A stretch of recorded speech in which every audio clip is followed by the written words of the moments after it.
That bitch in his days, no, 40 on me, that's a Glock. You not sanction on the block. Send 100 shots to your top. You know I'm like that. 3 to 1, but I still fight back. Keep the pistol on the right like a right tap. Let's go. Sup? Hold on.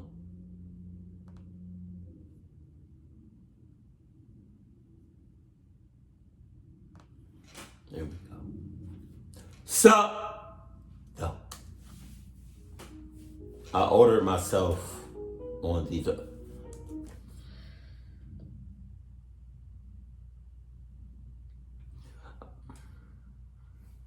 I might as well end the video right here because I already know where it's going to keep it cool, keep it classy, and I love you. Jesus.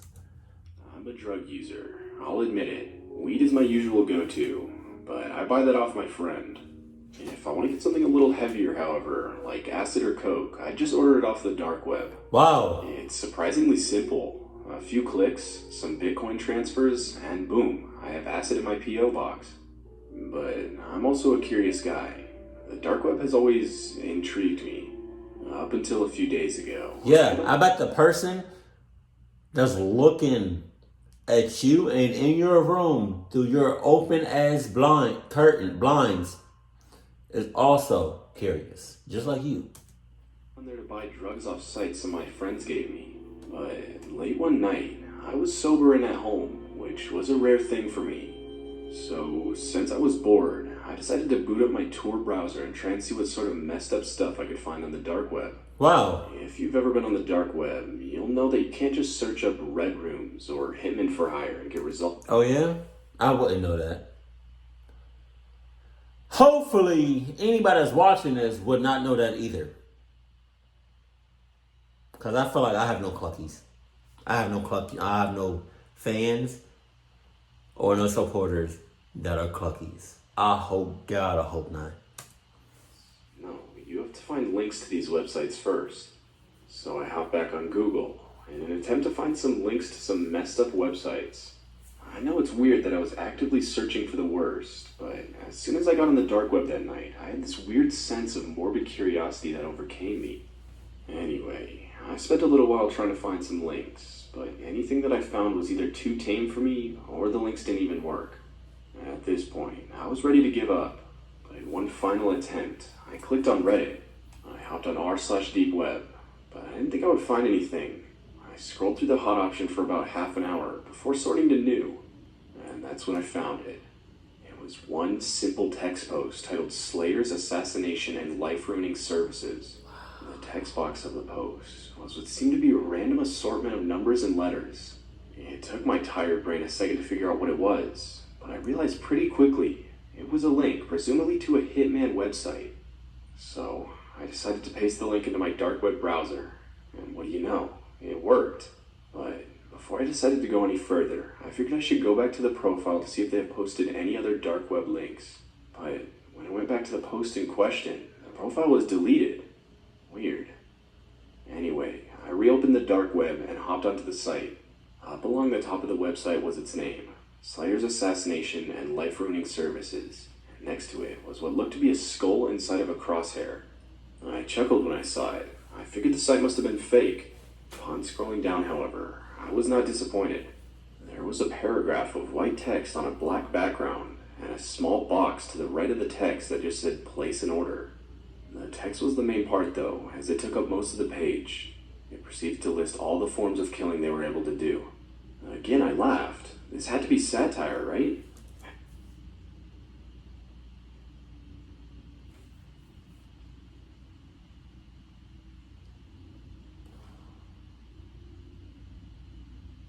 What's up, clucky funny?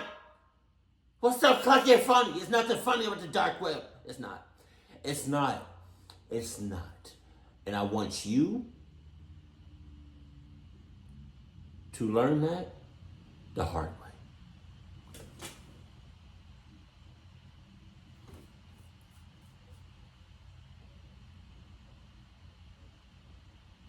My beard, my mustache looks a little weird.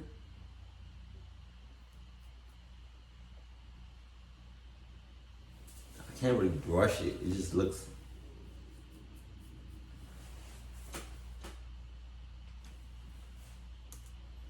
I was even tempted to order it on someone just to see what would happen.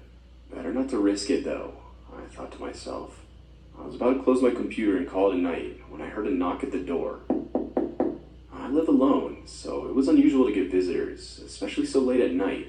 But when I opened my door, it was just my good buddy Mark. Come on, man. You don't got no peephole. You don't got no way of looking out to see who it is or what it is before you open that door.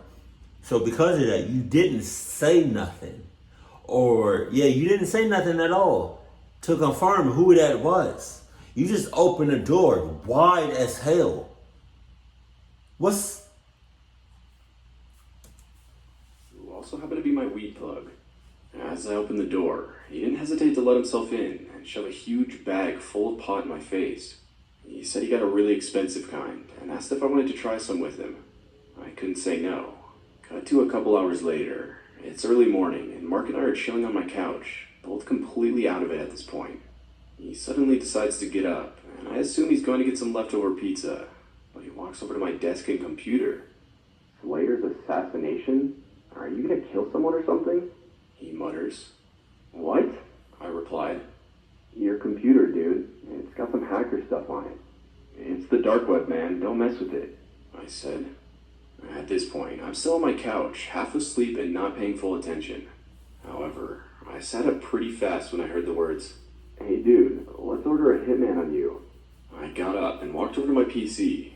Part of my brain was screaming no, but at the same time, with the state I was in, the majority of my brain was thinking about how funny it would be to order a hitman on myself. That's not funny. That's not like, what's wrong with you? What is wrong with you? That's not funny at all. And cluck your fan for even suggesting that. I bit my lip, but we're not going to talk about that. I agree. At the end, after I wrote down all my personal details, like my address, my age, and even a photo of me, I had to select what I wanted to happen to me. I just selected plain old assassination, as it was actually cheaper than some of the other things. Anyway, I placed the order, and then replied to the confirmation email, and boom, it was done. Wow. A couple clicks, and I had ordered myself a hitman on the dark web. Mark and I laughed for a while, but then he left about an hour later, and I fell asleep not too long after. I woke up around 9 a.m., which meant I got at least 6 hours of sleep, even if I felt like I got 3. I got up out of bed and brewed myself a coffee before sitting down to play some games and just enjoy my Sunday. But you can imagine how shocked I was when I saw I had ordered my own death the previous night. Even though I thought the site was BS, I still felt a pit open up in my stomach. Even when I'm high, I can usually make sensible decisions. I chuckled, not like I could remember it anyway. I would assume a normal human being would do something else, but I was still kind of out of it from the night before, so I just carried on with my day. I was a little paranoid, sure, but as I said, I just assumed it was BS. I even laughed at the email I got from the website, saying that the hitman had been dispatched and was on its way. Later that night, a blacked out sedan parked on the other side of the road from my house. I didn't see it arrive, but around the time I started to cook myself some dinner, I noticed it out the kitchen window. Now, I didn't live in a rural area, but there were a lot of trees and bushes between each of the houses on my street, so I would be surprised if any other house saw the car except for mine. At this point, I was freaking out. What if the site was real? Even though I'm a big guy, I was still freaking out. I don't own any weapons, aside from a slightly larger than average kitchen knife. Screw it. I'm confronting it, I decided. I put on a hoodie and slid the kitchen knife into my front pocket before walking out of my house and right up to the driver's side window of the vehicle. Let's go. Even I was astonished at my own courage. I knocked on the window, but nothing happened.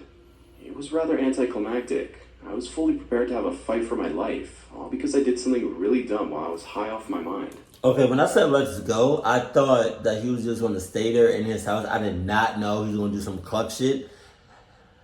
And fucking go to the car, like.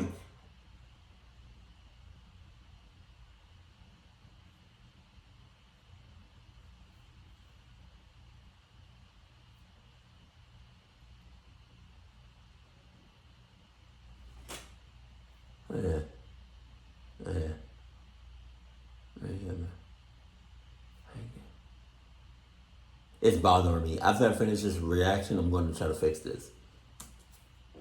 I Like I said, nothing happened. I even put my head right up to the window, as if there was a reflection, to try and get a better look to see what was inside. I could barely see anything, but I could make out 2 empty seats. No one was even inside. I had got all hyped up for nothing.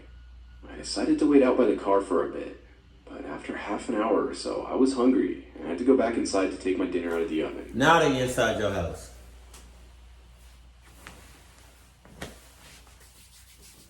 Now they inside. Deep inside. No condom necessary. I swear, it was only a minute between me going inside to take my dinner out of the oven and looking back out of the window that the car was gone. I didn't even hear it leave. Guess I made my dinner with all my curtains closed and doors locked, I muttered to myself. I had just started to calm down when the power shut off. Wow. And coupled with the car, I now knew this was the real deal. I had signed my own death warrant.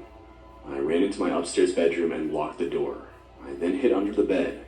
I figured I couldn't call the cops. What would I say? That I ordered a hitman on myself? So I just stayed hiding under my bed. And I still am now. I've been here for about an hour now. I know I'm screwed. Just a minute ago, I heard my back door slowly creak open. Call the cops.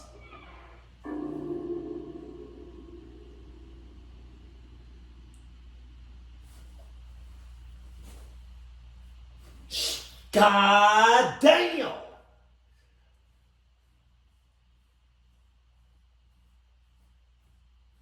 What did that say? What did that say?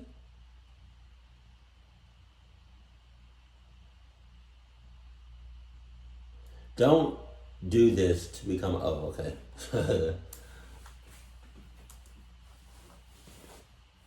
A package marked "Return to Sender." My neighbor's one of those annoying wannabe YouTube personalities. Over the years, I've seen him cough out cinnamon, lay flat on the hood of his car as it slowly creeps down the driveway, and douse himself in lukewarm water. All the while screaming epic win, epic fail, or fuck, epic maintenance of the status quo, for all I know. It can be tiring to watch him go about his shenanigans in the pursuit of viral fame.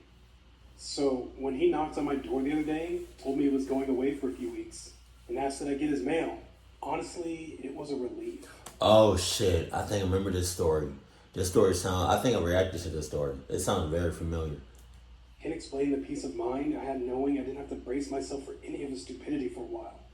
I was always afraid his stunts would wind up bleeding over into my life. Things were pretty normal for the first couple of days. He received a few bills, a bit of spam, and what I could only assume was a birthday card. Then, one evening, I got home to find a cardboard box waiting on his front porch, in big red letters written, "Return to Sender." I'm no small fry, but I admit I had trouble lifting the box on my own. It was really freaking heavy. Lugging it across the road to my house was even harder, and I quickly realized there was no way I was going to drag it up the stairs, through my front door. I decided I'd leave his package in my garage. It wasn't like I kept my car in there. The garage door was a piece of shit that refused to open without a good thug or a whack. It was less trouble just leaving the car in the driveway than it was to fight with the garage door every morning and night. In hindsight, I should have set the package down while I struggled to open the tricky door. But you know how it is when you've got a good grip on something. No point in setting it down if you don't have to. It was as I kicked the door for a third time that I lost my grip on the package, and it fell to the ground. I heard a light crack inside. Shit! I cursed. I hope I hadn't broken anything important, but figured I just wouldn't tell my neighbor about it and let him assume the break happened en route. Hands-free, I finally managed to get the garage door unstuck, and boy did it screech in protest as it rolled up and over me. I dragged the box the rest of the way, setting it in the corner for whenever my neighbor would come back to claim it. And then, I forgot all about it, until a few days passed, that is. I'm not exactly sure how long it took for the smell to waft in from the crack under the garage to the house door, but it came in slow progression. It was a sickly sweet odor smell similar to a skunk, and for the first few days after I smelled it, I genuinely assumed that's exactly what it was. Roadkill that had left its mark on my house. It was only when I realized the scent was growing more intense instead of fading away that I looked for a source. That's when I opened the garage door, and that's when the odor knocked me back, holding my nose. The culprit wasn't hard to identify. The only change in my garage was the box in the corner. I remember thinking it must have been one of those meat of the month subscription boxes. The meat must have gone rancid from being left out from the fridge for so long. How much meat could have been in there for the box to have been so freaking large and heavy? An entire freaking cow? I covered my nose as I approached the box, a pair of scissors in my hands. I probably wouldn't have needed them to open it, as it had become soggy enough at the bottom to poke through with the finger. But I wasn't about to poke my finger into spoiled meat juices. That soggy bottom was the reason I had to open the box in the first place. If I tried to drag it out whole, everything would spill out onto the floor. I was gonna have to dump the pieces of meat one garbage bag at a time and take them down to the dumpster. A process I wasn't looking forward to. My scissors tore through the tape along the top of the cardboard box. I thought the smell couldn't get any worse, but as I flipped the flaps open, I discovered a whole new gamut of stink.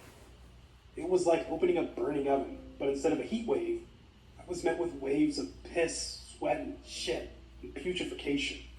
It was so bad that I staggered back and had to force down the puke, begging to guzzle out of me. I don't think I could have handled that scent mingled with the horrors coming out of the box.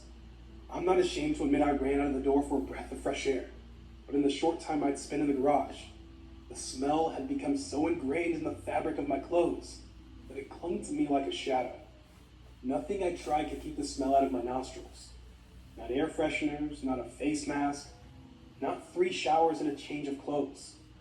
Every second that the box lay open in my garage was another second the smell was allowed to foothold into my house. Was another second the smell was allowed a foothold into my home.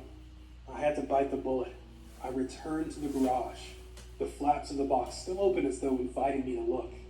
I was prepared. A clothespin pinning my nostrils shut, a garbage bag in one hand, the strongest cleaner I could find in the other, and long rubber gloves to keep my skin from having to touch what was inside.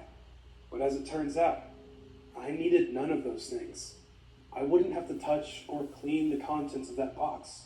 I would only have to suffer the nightmares every night. You see, there was meat in that box, but it didn't come from a cow or a pig. No, it was worse than that. Oh, my God. It was God. my neighbor. Dead. Still in one piece, but dead.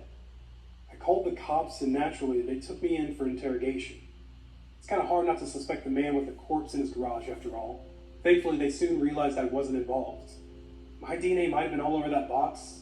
The smell might have left a mark throughout my house. But there was one piece of irrefutable evidence in my neighbor's own hands that proved my innocence. A vlogging camera. They showed me the footage only once. I'm not sure if they were allowed to, or if they felt so bad for me they figured it couldn't hurt. Either way, I saw it. My neighbor was sitting in the box outside of a shipping facility, laughing as he told the world how he was going to mail himself across state lines. He brought pee bottles, food, a pillow, and a few flashlights. His friends, a guy I'd seen in his place several times to help with his stunts, closed the lid and presumably dropped him off for shipment. Throughout the next couple of hours or days, I'm honestly not sure, my neighbor recorded a few short clips about his progress. I think I'm in a truck now. I can feel it moving. Must be in a warehouse. Pretty warm here. Still got plenty of food. That kind of stuff. The box toppled over. He broke his neck, and that was it. The camera recorded until either the memory card got too full or the battery died. There's one thing I didn't tell the police after they showed me the video. One thing I heard in the footage that will haunt me to the day I die. Just after the tumble that broke his neck, I heard the familiar screeching sounds of my garage door.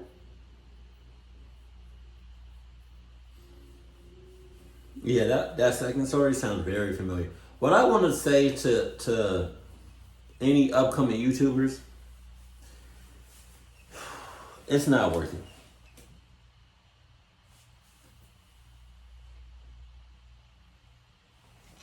It's not.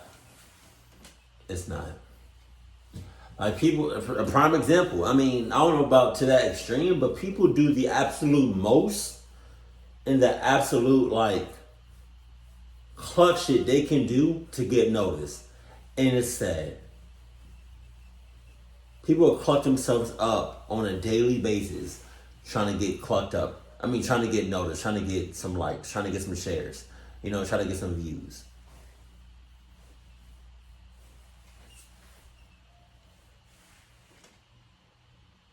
But, man,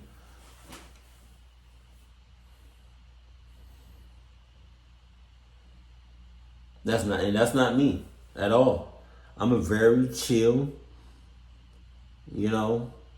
kind of OD sometimes YouTuber, but for the most part, I'm a very chill dude. I'm not out here just risking my life, risking, pretty much everything to get noticed. It's not that deep. It's not.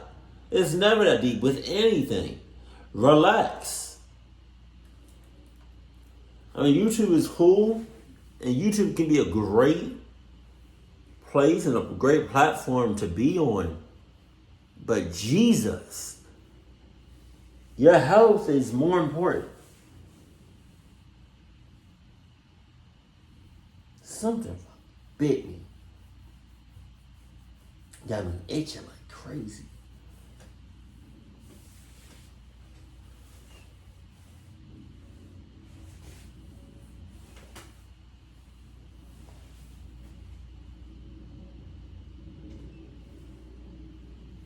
But man, yeah. So that's my 2 cents on any YouTubers coming up. Just make sure that you're straight. Make sure that your health is good. And just please don't risk it. Please don't risk your health. Please don't risk your family, your friends, and stuff like that to get noticed, because it's not worth it. Keep it cool, keep it classy, and I love you. Stay happy. My friend.